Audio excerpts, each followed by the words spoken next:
invade your own. Hi, Zobo975 and welcome to Baldur's Gate 3. Nipsy does Honor Mode, and today I'm going to do what I've been avoiding for a long time, which is try and rescue the Tieflings from Moonrise and try and rescue Minthara and also the Gnomes. I'm also going to put a link to a video about Waldron, because, man, the guy's, the worst NPC in the game. Just, I hate that guy. But sometimes you have to help people you don't like. And, yeah. This is one of those tasks that I've been putting off, because if one of the Tieflings die, there's an achievement that you fail to unlock, and I don't want to let any of the Tieflings die or any of the Gnomes die.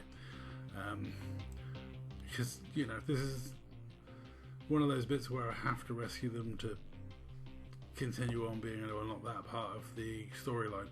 And yeah, also if I rescue all the Tieflings, I get a really big reward for my character, so it's vital that I rescue all the Tieflings.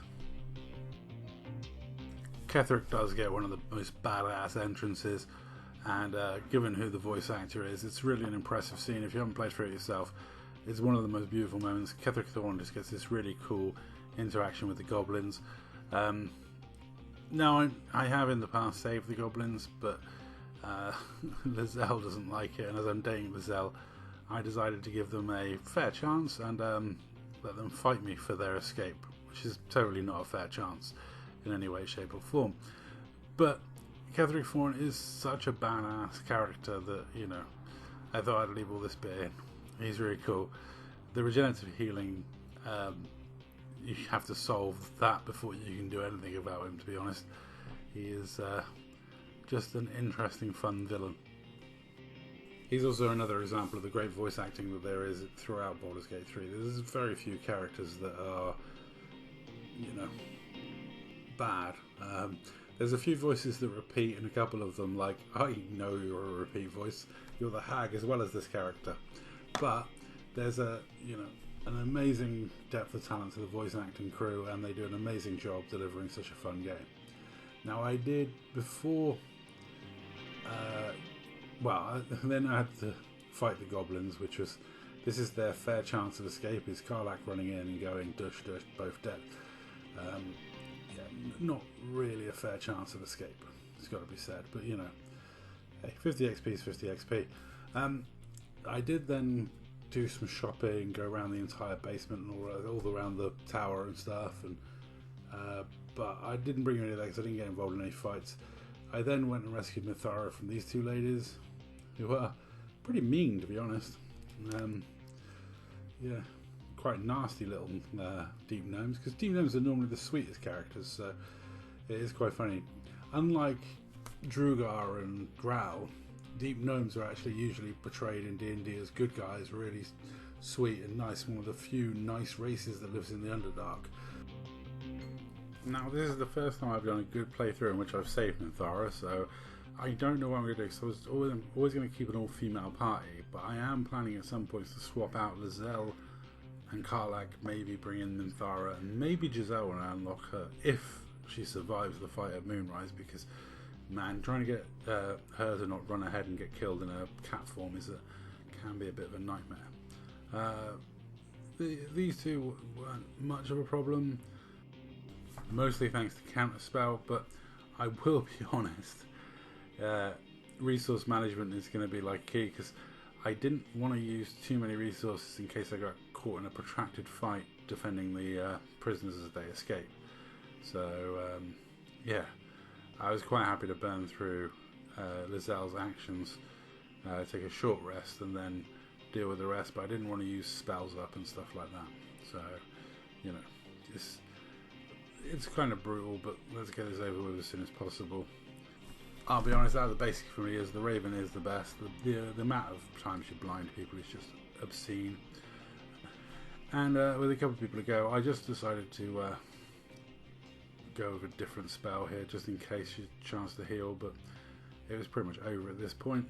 And I hit a nice crit for a ridiculous amount of damage from a cantrip. And yeah, so that's Minthara rescued, though she did have to sit tight here for a bit. I didn't want to risk walking around with her because it attracts too much attention from the guards, until I'd chatted to the tieflings and moved things along. You want to help? The gnomes couple cells down are up to something, and we're in. I can't. Now I already know the gnomes' plan, and the gnomes' plan is going to be dependent on me getting rid of some of the guards, so I set about doing that. That's always a good fun little trap. A slight minor illusion push off the edge, and yeah, like I say, I don't like these things. They're annoying as shit, but thunder damage is what does them in, so a bit of thunder damage never hurt anyone. And yeah, I ended up sort of picking a fight with lots of stuff, to be honest, and was surprised. So it's quite unusual using an axe for this help, but I was just trying it out, and yeah, again, Raven to the rescue. A bit of blinding now means every attack's at advantage, and that's just ridiculous. So yeah, the Zell can do a fairly decent amount of damage, and a variety of damage, which is quite nice. But things were escalating, and yeah, Hunger of Hadar can't be having that. You know, at this point, the plan's gone a bit shoddy. I should have killed the one in quite a bit better. But yeah, they've also got the ones with the thing beneath them. They've unfortunately,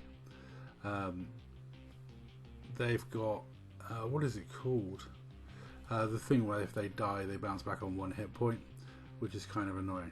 But yeah, Chromatic Orb to the rescue with a Thunder Chromatic Orb, and then I come in here and rob the place blind and kill this woman.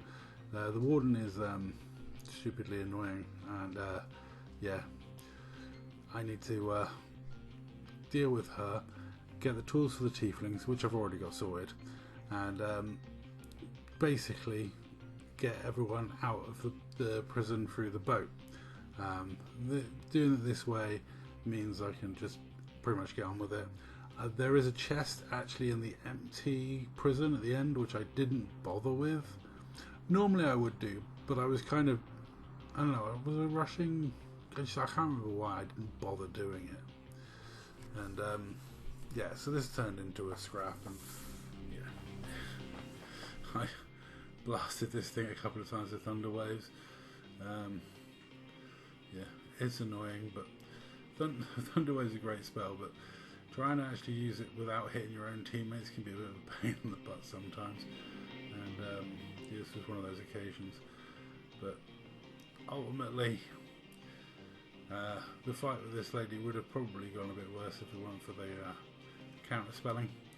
And ultimately, once the actual fight started, it's over pretty quickly, because you know, why not get the Braven in there, try and blind her, and the meanness of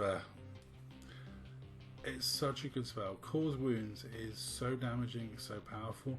I've actually just done a class where I've got her as a death domain in an evil playthrough, cleric, and once per day you can pump out necrotic damage into, well, you can pump out extra necrotic damage.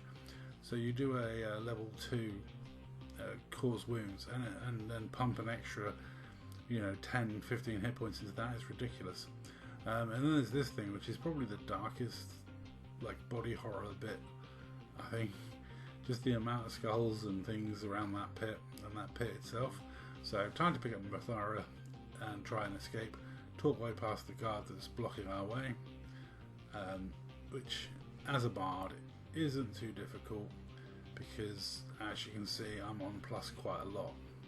I didn't even bother putting guidance on, but yeah, slip past the guard, head down, give Waldron what he needs to break out, and break out. Waldron is, yeah, a dick. My least favourite NPC in this game, just an annoying, horrible person, and yeah, hopefully I can get him to get his comeuppance in the end. He gets his comeuppance badly in the evil playthrough, but yeah, I'm not a big fan of Waldron.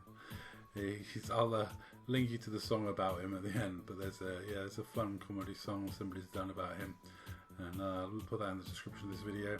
Trust me, go check it out, it's fun. And yeah, all in all, the rescue went pretty well. You have to wait a little while before you can follow along, just so they don't try and escape the wrong way. I can't remember if there was a chest in that room or not, and I think it's the last thing. I think I misty stepped to get it before, but yeah. So open the right cell, not all the cells, because that causes them to just run out a different way, which then you end up in a longer, more protracted fight. But just go out this way, there's the boat at the end, and that's it. And we've taken out all the guards, so it's nice and easy, not a problem. Yeah, and it was quite funny because they unlock the boat before I get the chest. I'm not sure, but yeah, they do. So I never got that chest. I should have come back for it later, but I don't think I remembered or bothered. All in all, it's a great thing to have rescued the tieflings and have everyone survive unscathed. And like I say, it's the first time I've rescued Minthara in an online mode playthrough playing good. I've only ever kept her alive when I played bad, so it'd be interesting to see how that goes. Yeah, she could prove very useful. Paladins are immensely powerful in Baldur's Gate 3, and so between her and Jaheira, I think the ladies will have better rotation and different things to bring to different fights, so it could be fun. So I think it'll be me, Shadowheart, and 2 others always, because Shadowheart being a life cleric is just so brokenly powerful. But that's it for this episode. I've rescued Minthara, she's back on my camp, and she even says it herself, she can't leave, otherwise the voice of the Absolute would take her over again. That's the thing that's keeping your party together, is the fact that they all have to stay near the artifact to survive. But that's all for this episode. Thank you very much for watching. I'll catch you in the next one as I get my reward for rescuing the tieflings, and it's a good one.